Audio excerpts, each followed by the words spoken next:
संसद का बजट सत्र शुरू होना है। कई गर्मा गर्म मुद्दे हैं जिन्हें आवाज़ शायद मिलेगी और 2027 में उत्तर प्रदेश का विधानसभा चुनाव होगा। लेकिन एक चर्चा अभी से शुरू हो गई है। उत्तर प्रदेश के कद्दावर नेता आजम खान साहब और आज़ाद समाज पार्टी के राष्ट्रीय अध्यक्ष चंद्रशेखर आज़ाद जी के बीच गठबंधन की। तो इन्हीं सब मुद्दों पर चर्चा के लिए हमारे साथ खुद चंद्रशेखर आज़ाद जी मौजूद है। पूरे देश में इस वक्त सबसे ज़्यादा चर्चाओं में है महाकुंभ, और आपका एक बयान बड़ा वायरल हुआ और उसे लेकर बड़ा विवाद भी उठ रहा है, क्या कहना चाहें? देखो, मैं फिर आपसे स्पष्ट कर दूं, मैं मूर्खों के साथ नहीं लड़ना चाहता। मैंने जो बयान दिया उस पर ज्योति पीठ है जो है उसके जो शंकराचार्य उन्होंने उसको कहा कि वो सही बयान है। तो जब वो मेरे बयान को, मैं कहता हूँ हिंदू धर्म में सनातन में जो सनातन की धार्मिक व्यवस्था उसमें शंकराचार्य का पद एक बहुत बड़ा पद है, और जब एक बड़े शंकराचार्य उस बयान का समर्थन कर रहे हैं तो फिर मुझे लगता है किसी को आपत्ति नहीं होनी चाहिए। मैं कोई मूर्ख क्या कह देता मैं उससे लड़ता फिरूं, ये मेरा काम नहीं है। देखिए, जिसको जो सत्य है उसको नकारा नहीं जा सकता है। आप मुजफ्फरनगर के रहने वाले हैं, आप मुझे बताइए कि लोग हरिद्वार क्यों जाते हैं गंगा स्नान में? इसी भाव के साथ जाते नहीं जाते हैं कि इनके दुख कष्ट इनके पाप जो है खत्म हो जाए, इसी भाव के साथ जाते नहीं जाते। तो मैंने क्या गलत किया? ये तो मान्यताओं में हमारे यहाँ की, बताओ आप मैं क्या गलत कह रहा हूं? तो अब मैं मूर्खों की जमात से नहीं लड़ सकता हूं। जिसको टेक्निकली बात करने, मैंने कहा कि आप पढ़ लो भविष्य पुराण और आप पढ़ लो शिव पुराण, आपको मिल जाएगा उसमें इसका संदर्भ। जब शिव पार्वती से बात करें तो उसमें भी आपको इसका संदर्भ मिल जाएगा, भविष्य पुराण में भी इसका संदर्भ मिल जाएगा। जिन्होंने वेद नहीं पढ़े, वेद से सनातन की आत्मा है, जिन्होंने नींव है, जिन्होंने वेद ही नहीं पढ़े, जिन्होंने जो है ग्रंथ ही नहीं पढ़े, मैं उनसे क्या मूर्खों से डिबेट करूं या उनकी बातों क्या बुरा मानूं? तो जिसमें जितनी बुद्धि वो उतनी बात करता है। हम वही बात कर रहे हैं जो शास्त्रों में लिखी है। अब शास्त्रों में गलत लिखा हो, ठीक है, मैं तो कह रहा हूं, चैलेंज कर रहा हूं कि हमारे शंकराचार्य मेरी बात को गलत साबित कर दे और वो कहें कि वहां जाने से पाप नहीं धुलते, वहां ऐसा कोई व्यवस्था नहीं जहां पाप धुलते, तो फिर आगे बात करेंगे। आप बता दो, पता करवा लो। यही रास्ते, यही बात कह के, यही भाव पैदा करके तो लोगों को उधर की तरफ मोड़ा गया कि वो आ जाएं उधर। हमारे यहाँ तो एक से एक वो है मान्यताएं। इस दिन नखून नहीं काटने, इस दिन बाल नहीं काटने हैं, इस दिन मूछ नहीं काटनी है, यहाँ जूता पहन के नहीं जाना है, यहाँ बेल्ट पहन के नहीं जाना। हमारे यहाँ तो बहुत सारी मान्यताएं हैं। आज काला कपड़ा नहीं पहनना है, आज पीला कपड़ा पहनना है। और अब वैज्ञानिक युग में जहाँ हम चंद्रमा पे चले गए हैं, हमारे यहाँ तो लोग चंद्रमा को पूजते भी हैं। अब आप कहोगे एक और बयान आपने दे दिया है, हमारे यहाँ तो करवा चौथ पे चंद्रमा को पूजा जाता है। आप बताइए। और जब देखा इस बार जो है, जब हमारा ये गया जो है चंद्रयान जब गया, तो देख के वो लोग हथपट रह गए कि चंद्र को अगर देख लिया जाए, जहाँ चंद्रयान उधर उसको उबड़ खाबड़ को देख लिया जाए, तो आदमी कहे कि ये कौन सी दुनिया में आ गए। तो हम ही है भाई, हम भारत में हैं, और भारत में जो है तमाम तरह की संस्कृतियां हैं और तमाम तरह के अंधविश्वास पाखंडवाद है, इसमें डूबा हुआ है आदमी। बाकी आस्था अपना अपना विषय, और मैं सभी की आस्थाओं का सम्मान करता हूँ, किसी धर्म का हो। लेकिन इस देश में सरकारें तो सबकी आस्थाओं का सम्मान नहीं कर रही है। मिल्कीपुर में भी आपने कैंडिडेट खड़े किए हैं अपने, 9 विधानसभा सीटों पे आपने उपचुनाव में अभी हाल ही में भी कैंडिडेट लड़ाए थे, कई सीटों पे बेहतर प्रदर्शन रहा। मिल्कीपुर से क्या संकेत आ रहे? उम्मीद है मिल्कीपुर में अच्छे परिणाम आएंगे। जनता वहाँ जो है पुराने राजनीतिक दलों से और उनके कार्यों से निराश है, और उनके अंदर विश्वास है कि आज़ाद समाज पार्टी को अगर हम नेतृत्व देंगे तो उनके नेतृत्व में हमारी समस्याओं का हल होगा, असेंबली में चर्चा होंगी, और सरकार और अधिकारियों को मजबूर किया जाएगा कि जन समस्या की सुनवाई जो है वो मजबूती से हो। जिस तरह से नगीना में आपने देखा कि जिन क्षेत्रों में समस्याएं थी, वहाँ अधिकारियों को बुला के हमने जो है और उनसे चर्चा करके, और उनको बिल्कुल, एक होता है कि कागजी और एक होता है ग्राउंड रिपोर्ट जो है, प्रत्यक्ष को दिखाने का प्रयास किया क्या हालात हैं। सरकार बड़े बड़े वादे कर रही है, सरकार इतना पैसे की बात कर रही है, अभी तक 54% बजट सरकार खर्च कर पाई है। ये सामने है कि इच्छा शक्ति नहीं है सरकार में कि वो पूरे बजट को जनता के हितों के लिए जो है लागू लगा दे। तो ये इच्छा शक्ति कमी, और वो जो है गरीबों के प्रति जो है वो सकारात्मक सोच ना होना, किसान कमेरे वर्ग के प्रति वो सोच ना होना, उस सोच ना होने के कारण जैसे दलित, पिछड़े और मुस्लिम समाज के बच्चे, उनको स्कॉलरशिप का जो मामला है बहुत सारी जगह पेंडिंग है, लेकिन कभी सरकार ने उन पर ध्यान नहीं दिया। मैंने कल ही मांग की मुख्यमंत्री से कि हॉस्टल जो है सरकारी हॉस्टल, उनकी हालात बहुत बुरी है, चाहे वो SC/ST OBC के हों या माइनॉरिटी के जो हॉस्टल्स हैं उनको, और नहीं है तो निर्माण कराया जाए जिससे बच्चों का एजुकेशन लेकर उनका भविष्य बने, और अगर हैं तो उनके हालातों में सुधार किया जाए, वहाँ सुरक्षा की व्यवस्था की जाए, वहाँ जो है और जो है जो सुख सुविधाएं वहाँ पहुँचाए वो की जाए, उनकी बिल्डिंग अच्छी बनाई जाए, उनमें बिजली पानी की अच्छी व्यवस्था की जाए, जिससे बच्चों के अंदर जो है उनका मनोबल बढ़े और वो मजबूत विश्वास के साथ एजुकेशन लेके देश और प्रदेश के तरक्की में अपना योगदान कर सकें। तो मैं तो कोशिश कर रहा हूँ कि जनरल विषय जो है रोटी कपड़ा मकान रोजगार, जो बुनियादी विषय, नौजवान पढ़े लिखे नौजवान बेरोजगार घूम रहे हैं, पश्चिम से आते हैं, मैं भी पश्चिम से आता हूँ, आप अपने यहाँ चेक करा लो गाँव में, पहले हर 5 साल में 2 4 10 बच्चे नौकरी पे जाते थे, कोई आर्मी में जाता था, कोई पुलिस में जाता था, कोई टीचर बनता था, कोई पटवारी सेक्रेटरी बनता था, और भी और बहुत सारे जॉब्स हैं जिसमें जाता। अब देखो 5-5 साल में 5 बच्चे नहीं मिल रहे ढूंढे हुए, तो लोग बेरोजगार घूम रहे हैं, कई जगह इससे जो है क्राइम भी बढ़ रहा है। तो सरकार जो है वो लॉ एंड ऑर्डर में भी फेल है, रोजगार देने में फेल है, महंगाई से उसने कमर तो जनता की तोड़ दी है, और जो बुनियादी विषय है शिक्षा चिकित्सा उसमें भी सरकार फेल नजर आ रही है। जमीन से जुड़े मुद्दे प्रशासन की शासन की नज़र में आवे, इसके लिए अधिकारियों को कीचड़ में परेड करेंगे आप? नहीं तो मैं तो खुद भी था वहीं। अब आप बताओ मेरे पर रास्ता क्या है? अगर अधिकारी जो है ऐसा चश्मा लगा के बैठ गए कि वो नहीं देख पा रहे हैं, तो वो तो वहाँ मुझसे पहले से मौजूद है, मुझे तो 1 साल से मैं सांसद हूँ, वो तो वहाँ और वो समस्या कई कई सालों पुरानी है, वहाँ के विधायक वहाँ के सांसद नहीं करा पाए।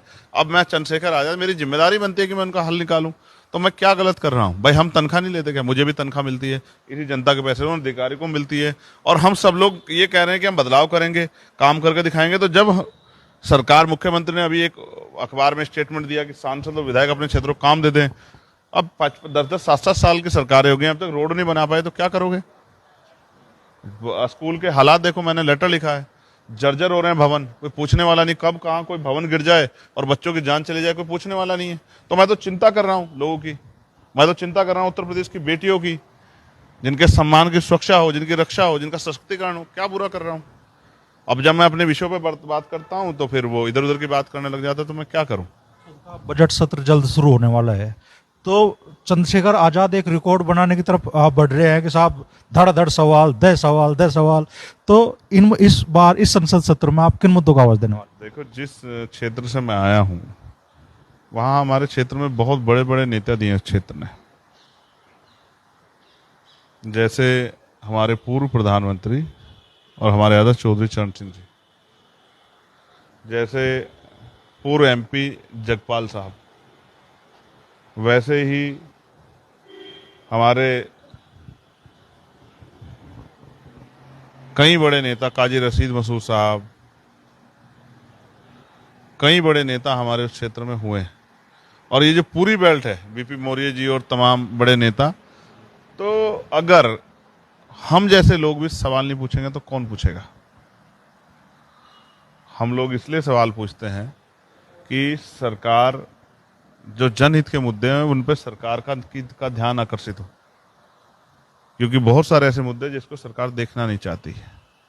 कितने पेपर लीक हुए, लोगों के भविष्य का खिलवाड़ हुई, कितने जो है नौकरी नियुक्तियों में जो है घोटाले हुए, चाहे 49 शिक्षक भर्ती हो, चाहे और कोई भर्ती हो, पुलिस की भर्ती हो। तो सरकार जो है इन विषयों को गंभीरता से ले, क्योंकि सरकार के पास पूरा तंत्र है, सरकार के पास पूरा तंत्र है, और सरकार इन विषयों पर गंभीरता से ले काम करे तो शायद हालातों में बदलाव हो सकता है। और किसानों का विषय, किसानों के विषय पे हमेशा हम लोग मुखर रहे हैं, तो अगर हम नहीं सवाल पूछेगा तो कौन पूछेगा? सवाल वही पूछते हैं जिसका गला जो है साफ सुथरा हो और जिसकी उंगली न दबी हो। बजट में क्या मांग आप रखने वाले? मैं अपने क्षेत्रों के लिए और वंचित वर्गों के लिए जो बुनियादी, जैसे मैंने कहा कि शिक्षा में और रोजगार सृजन में और साथ साथ सुरक्षा सशक्तिकरण में जो भी मांग जो है हम लोगों ने कही है, तैयार की है, उन पे हम लोग जो है कोशिश करेंगे कि सरकार का ध्यान आकर्षित हो और सरकार उन विषय पर काम करे। बहुत सारी ट्रेनें जो हैं हमारे यहाँ से चलनी चाहिए, स्पेशली मेरी लोकसभा से नगीना से महाराष्ट्र के लिए ट्रेन, नगीना से सहारनपुर से लखनऊ के लिए ट्रेन, बहुत सारी ट्रेनें और बहुत सारे ऐसे स्टॉपेज हैं ट्रेनों के जो होने चाहिए। बहुत सारी मांगे हैं जो अलग अलग रखनी है, शिक्षा के क्षेत्र में, चिकित्सा के क्षेत्र में, तो वो रखेंगे। जैसे मेरी प्रबल इच्छा है और मैं कोशिश कर रहा हूँ कि हमारे यहाँ केंद्रीय विद्यालय बने। ये केंद्रीय विद्यालय की मांग हमने की भी, लेकिन वो बॉर्डर तक आके सुबह एडी तक आके रुक गया, और कोई बात नहीं, फिर प्रयास करेंगे कि एक और स्कूल आए, वो उस तरफ आए। उसके साथ एम्स बने, बिजनौर हमारी बिजनौर और नगीना लोकसभा में एक एम्स बने, जिसकी बहुत ज़रूरत है। आज हमारे आदमी को मेरठ, सहारनपुर के आदमी को, आज मुजफ्फरनगर के, बिजनौर के आदमी को क्या तो दिल्ली आना पड़ता है या ऋषिकेश जाना पड़ता है दूसरे स्टेट में, और वहाँ हम एडमिट नहीं करा पाते अपने पेशेंटों को। तो मेरी इच्छा है कि यहाँ भी जो है एम्स जैसा एक हायर सेंटर जो है बिजनौर में बने, और उसके लिए मैं संकल्पित हूँ, उसके लिए मैं लगातार मांग उठाता रहूँगा। पिछली बार का जो संसद सत्र समाप्त हुआ वो एक विवाद के साथ हुआ, अमित शाह जी के बयान को लेके अम्बेडकर बाबा साहब के बारे में। क्या इस बार जब संसद सत्र शुरू होगा तो उस मुद्दे को लेकर अभी गर्मी रहेगी क्या? फिर आपसे कहूँगा, जैसे मैंने अभी आपसे कहा कि प्रायोरिटी पे क्या है, मेरे क्षेत्र में रोजगार के अवसर पैदा हों, वहाँ इंडस्ट्रियल एरिया लगे, मैं लगातार एमएसएमई के जरिए कुटीर उद्योग, लघु उद्योग लगे, महिलाओं को रोजगार मिले, मैं लगातार इस पर प्रयास कर रहा हूँ। लेकिन जो बात आपने कही, ये बयान दिए इसलिए जाते हैं कि सेशन डिस्टर्ब हो जाए और जो बुनियादी सवाल है वो इधर भटक जाए। आप समझो कि जब पार्लियामेंट चलेगी नहीं तो लोगों के सवाल कैसे उठेंगे, सवाल नहीं उठेंगे तो सरकार पे दबाव कैसे बनेगा, सरकार उन मुद्दों पे काम कैसे करेगी, हम सरकार को मजबूर कैसे करेंगे। तो हम कोशिश करेंगे सदन चले, और जिन बातों पे अपना विरोध हो, विरोध अपना जारी रहेगा। उसके और बहुत सारे तरीके हैं, उनको सड़कों से लड़ लेंगे, मीडिया के जरिए लड़ लेंगे, लेकिन अब सदन चले और सदन में गंभीरता से उन मुद्दों पर चर्चा हो जिनके साथ बदलाव होने हैं, उसको पीछे नहीं छोड़ सकते। 2027 का चुनाव में है तो 2 साल का समय, लेकिन अभी से मतलब चर्चाएं शुरू हो गई है कि चंद्रशेखर आजाद मजबूत घेरेबंदी करने वाले हैं और साथ देने वाले हैं आजम खान साहब भी। आप लोगों की जब मुलाकात हुई उसके बाद में लगातार ये चर्चाएं शुरू हो गई है। क्या 2027 के विधानसभा चुनाव के लिए बड़ा और नया गठबंधन वजूद में आने वाला है क्या? देखिए, मैं कोशिश कर रहा हूं कि एक ऐसा विकल्प बने जो निर्विवाद हो और जिस विकल्प से उत्तर प्रदेश में भाजपा को रोका जा सके, क्योंकि 2022 में जो विकल्प बना था उससे भाजपा को रोकना में कामयाब नहीं हो पाए। तो एक मजबूत विकल्प बने, और वो विकल्प हम कोशिश कर रहे हैं, वो उसकी शक्ल कोई भी हो, उसमें सहयोगी कोई भी हो, लेकिन वो विकल्प इस बार हम लोग इतना मजबूत बनाएंगे कि जिससे भारतीय जनता पार्टी को उत्तर प्रदेश में रोका जाए और उत्तर प्रदेश में सरकार बने वो दलित, पिछड़े, मुसलमान और सामान्य जाति के भी गरीब परिवारों की, महिलाओं की, किसानों की, सबकी सरकार हो, और उस सरकार के लिए जनता का के समस्याओं का हल हो, लोगों को रोजगार मिले, किसानों को फसलों के दाम मिले, किसानों का कर्ज माफ हो, महंगी बिजली और जो पानी की व्यवस्था है, ये महंगी बिजली जो है इसकी समस्या से निजात मिले, और अच्छे स्कूल, कॉलेज, यूनिवर्सिटियाँ बने, अच्छे हॉस्पिटल बने, रोजगार के साधन सर्जित किए जाएं, और ग्रामीण क्षेत्रों में भी सुख सुविधाएं पहुंचे, और हम अपने ड्यूटी करेंगे। तो कितने कदम चले और कितनी कामयाबी मिली अब तक? जारी है, पीछे नहीं हट रहे, आगे बढ़ रहे हैं लगातार। और मुझे उम्मीद है कि आप लोगों को भी गर्व होगा अगले 5-4 साल में कि आपके यहीं से सामान्य परिवार से निकलने वाले लोगों ने प्रदेश और देश के नाम में को रोशन करने में 4 चांद लगाए। अच्छा, क्या जयंत चौधरी जी भी, आप बड़ा भाई उनको बोलते हैं हमेशा, इस नए गठबंधन का हिस्सा बन सकते हैं? अब देखिए, ये तो उनके ऊपर डिपेंड करता है कि वो क्या सोचते हैं, वो किस तरह की राजनीति करना चाहते हैं, और रिश्ते जो हैं वो पार्टियों के मोहताज नहीं होते। तो रिश्ते अपनी जगह है और राजनीति अपनी जगह, वैचारिकता अपनी जगह है।